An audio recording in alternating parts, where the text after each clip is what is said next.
रायगडच्या खालापूर तालुक्यात 3 जनावरांची अवैध कत्तल झाल्याची घटना घडली आहे। खालापूर तालुक्यातील आतकर गाव नाक्यावरील क्रिकेटच्या मैदानावर 3हून अधिक जनावरांची कत्तल करून मांस चोरी करण्याची घटना घडली असून या ठिकाणी एक अर्धवट वाढ झालेला जनावराचा गर्भ मृतावस्थेत सापडलाय।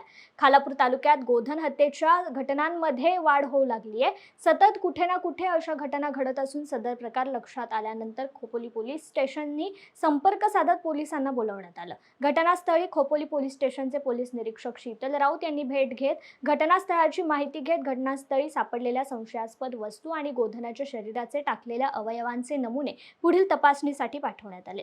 गोधन चोरांचा पोलिसांनी बंदोबस्त करावा आणि भविष्यात अशा घटना घडू नये यासाठी कठोरात कठोर कारवाई करावी अशी मागणी माजी उपसरपंच संदीप पाटील यांनी केली आहे। अतकरगाव येथे शिवजयंतीच्या पूर्वसंध्येला रात्री जवळपास 3 जनावरं कापून नेलेली आहेत। त्यामध्ये एक गाभण गाय होती।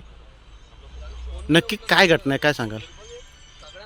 अतकरगाव येथे रात्री 3 गुरं कापली गेली। त्याच्यामध्ये एक गाय होती आणि आम्ही दुपारभर शोध घेतला शेतकऱ्यावर कोणाची गाय आहे आणि सगळं विचारपूस केली आणि दुपारनंतर आम्ही पोलीस स्टेशनला कळवलं का इथे असं प्रकार झालेला आहे आणि त्याच्यामध्ये एक गाभण गाय आहे, तिचं वासरू ह्या ठिकाणी पडलेलं आहे आणि असं आम्ही आता पोलिसांना बोलवलेले आहेत। पोलीस लोक आता त्याचा काय शोध लावतील।